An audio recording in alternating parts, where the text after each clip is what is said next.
Hello all. आज का topic है Glasgow coma scale. Glasgow coma scale जो है वो न्यूरोलॉजिकल एग्जामिनेशन में, जब भी हम लोग पेशेंट का न्यूरोलॉजिकल एग्जामिनेशन करते हैं वो टाइम में ग्लासगो कोमा स्केल से पेशेंट का लेवल ऑफ कॉन्शियसनेस चेक करते हैं। ठीक है, तो आज इस टॉपिक में हम लोग ग्लासगो कोमा स्केल क्या है, इसको किसने इन्वेंट किया था, डेफिनेशन क्या है, क्या क्या इंडिकेशंस है, इसमें क्या क्या पैरामीटर्स आते हैं, वो सारी चीज़ें इस वीडियो में हम लोग कवर करने वाले हैं।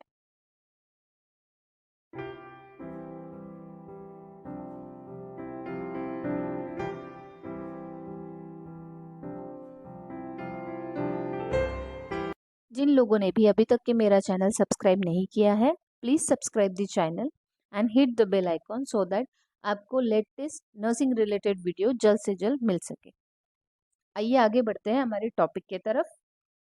तो जीसीएस या ग्लासगो कोमा स्केल किसने इन्वेंट किया था या फिर कब इन्वेंट हुआ था या कब पब्लिश हुआ था? ठीक है, तो ग्लासगो कोमा स्केल जो है सबसे पहले इन्वेंट हुआ था 1974 में। Professor Graham Teasdale and Bryan Jennett ने हेड इंजरी पेशेंट के लिए 1974 में सबसे पहले ग्लासगो कोमा स्केल इन्वेंट हुई थी।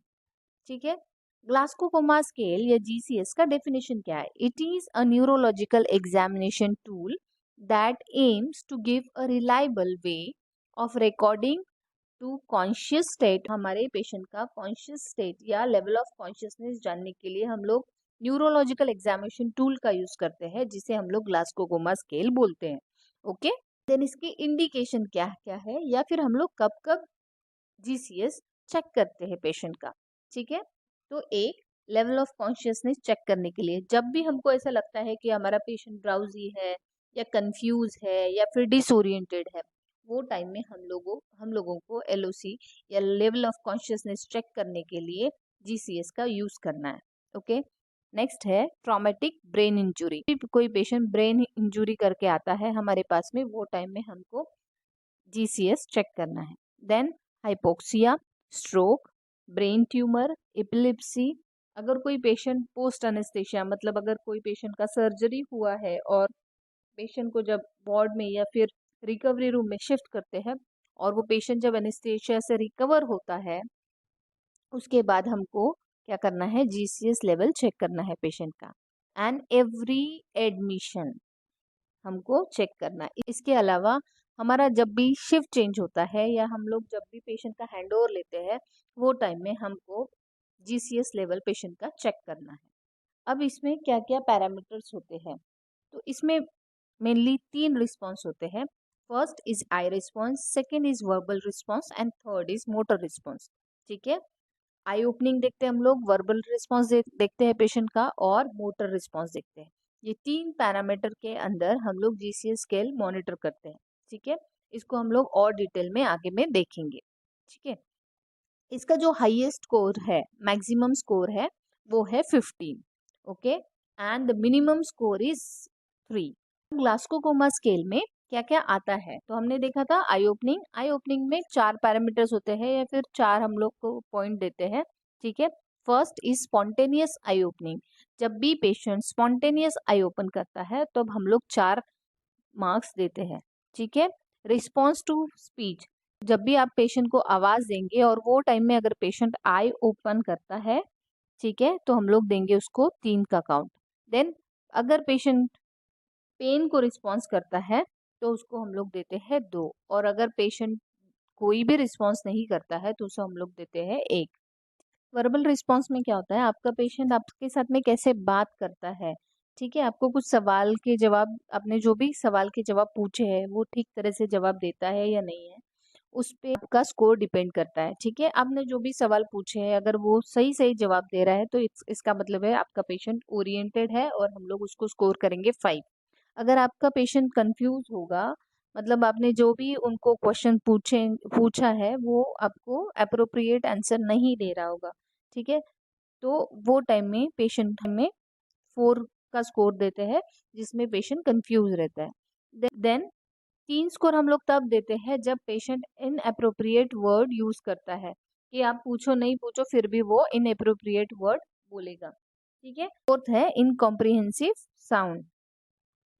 तो जिसमें आप जब भी आप अगर पेशेंट को पेन स्टिमुलस करेंगे तो वो एक अलग तरह से आवाज़ निकालता है, उसको हम लोग 2 नंबर देते हैं। एंड अगर पेशेंट को फिर भी वर्बल रिस्पॉन्स नहीं है या नो रिस्पॉन्स, तो फिर हम लोग बोलते हैं नो रिस्पॉन्स और हमको स्कोर कितना देना है, 1। ठीक है। Motor response it is related with the हमारा मूवमेंट। ठीक है। तो मोटर रिस्पॉन्स जो है, अगर आप बोलोगे पेशेंट को हाथ लेफ्ट हैंड ऊपर करो या राइट हैंड ऊपर करो, तो वो अगर ऊपर करेगा बराबर से, तो हमको साइन कितना देना है, हमको स्कोर कितना देना है, 6।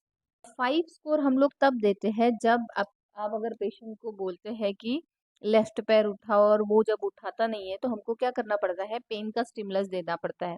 तो stimulus on response to pain आएगा। ठीक है। जब भी हम लोग पेन स्टिमुलेट करते हैं या फिर थोड़ा सा पेशेंट को पिंच करते हैं या फिर हम लोग बोलेंगे हाथ लगा के कि ये पैर उठाओ, ठीक है, लेफ्ट पैर उठाओ, तो अगर वो उठाएगा हम लोग उसको 5 मार्क्स देंगे। ठीक है।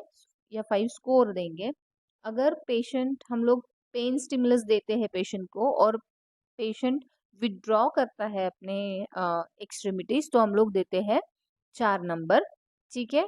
जब भी हम पेशेंट को पेन स्टिमुलस देते हैं और अगर वहाँ पे एब्नॉर्मल फ्लेक्शन है, तो हम स्कोर देते हैं 3। और अगर पेशेंट को ऑन पेन एब्नॉर्मल एक्सटेंशन है, तो हम लोग देते हैं 2। और अगर पेशेंट तो भी रिस्पॉन्स नहीं कर रहा है, तो हम लोग देते हैं 1।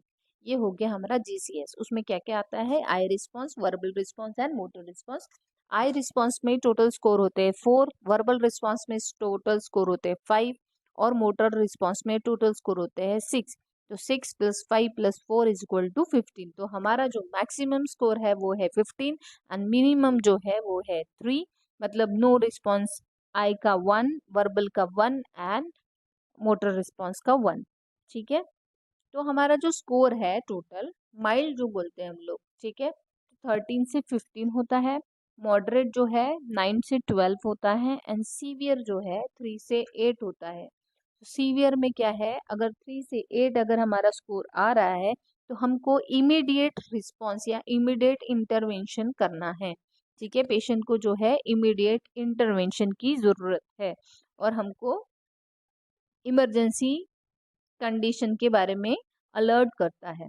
ठीक है। अगर 3 से 8 अगर होता है तो फिर अभी इसकी लिमिटेशंस क्या क्या है। ठीक है। अगर पेशेंट ट्रकियल इंट्यूबेशन है पेशेंट को या फिर एंडोट्रकियल इंट्यूबेशन है, वो टाइम में हमको वर्बल रिस्पॉन्स लेना बहुत कठिन होता है या फिर वो लिमिटेशंस है हमारा। ठीक है। देन अगर फेस पे स्वेलिंग है या फिर आई पे स्वेलिंग है, तो वो टाइम में क्या है, स्वेलिंग की वजह से पेशेंट आंख ओपन नहीं कर पाता है। ठीक है। एंड इफ अगर पेशेंट सेडेशन में है, तो ये सारी चीजें लिमिटेशंस में आती है। फॉर अभी ये हो गया आपके जीसीएस के बारे में। ठीक है। अब हम लोग इसका एग्जाम्पल देखते हैं। ठीक है। If the patient is admitted in medical ward and the score is E2, verbal 3 and motor 4, तो टोटल स्कोर कितना हुआ 9। और हम लोग लिखते कैसे है जीसीएस स्कोर को, ई लिखना है E2, यहाँ पे देखो दिए मैंने लिख के दिया है E2, V3 एंड M4। ठीक है। अगर पेशेंट इंट्यूबेटेड है, ठीक है, हम लोग दूसरा एग्जांपल देखते हैं। If the patient is admitted the medical intensive care unit on a mechanical ventilator and the score is E2, तो वर्बल का कितना आएगा, क्योंकि पेशेंट का एंडोट्रकियल ट्यूब होगा या तो ट्रकियोस्टोमी ट्यूब होगा। ठीक है। एंड मोटर इज 4, तो हमारा टोटल कितना हो रहा है, तो हमारा जो टोटल हो गया वो होता है 7। कैसे, E2, ठीक है, आई का रिस्पॉन्स है 2, वर्बल ट्रकिस्टोमी या ईटी ट्यूब होने की वजह से हम लोग उसको टी लिखते हैं और उसको स्कोर देते हैं 1 का। एंड एम या फिर मोटर इज 4, तो हमारा जो स्कोर है टोटल 7 हो गया। मतलब 4 और 2 6 और 1 7 एंड उसको लगाना है हमको टी, तो E2, V T1 and M4। ठीक है। तो हम लोग एक क्विक रिवीजन कर लेते हैं। ठीक है। जीसीएस कब पब्लिश हुआ था, 1974 में। ठीक है। जीसीएस क्या है, it is a neurological examination tool. कब कब हम लोग जीसीएस चेक करते हैं, ब्रेन ट्यूमर है, एपिलेप्सी है, पोस्ट एनेस्थीसिया पेशेंट है, हमको एलओसी अगर चेक करनी है पेशेंट की, ये सारे टाइम में हम लोग क्या है जीसीएस देखते हैं। देन इसमें क्या क्या पैरामीटर्स आते हैं? फर्स्ट इज है आई रिस्पॉन्स, वर्बल रिस्पॉन्स और मोटर रिस्पॉन्स। मैक्सिमम स्कोर कितना है? 15 एंड मिनिमम स्कोर कितना है? 3, जिसमें हमको मेडिकल इंटरवेंशन पेशेंट को देना पड़ता है। ठीक है। लिमिटेशंस क्या क्या है? ट्रकियल इंट्यूबेशन या फिर एंडोट्रकियल इंट्यूबेशन, फेशियल या फिर स्वेलिंग ऑन आई, और अगर पेशेंट सेडेड है तो ये सारे लिमिटेशंस हैं। आई होप आपको मेरा वीडियो समझ में आ गया होगा। इसके रिलेटेड कुछ भी क्वेरीज है तो आप मुझे कमेंट में लिख के बता सकते हैं। Thank you very much.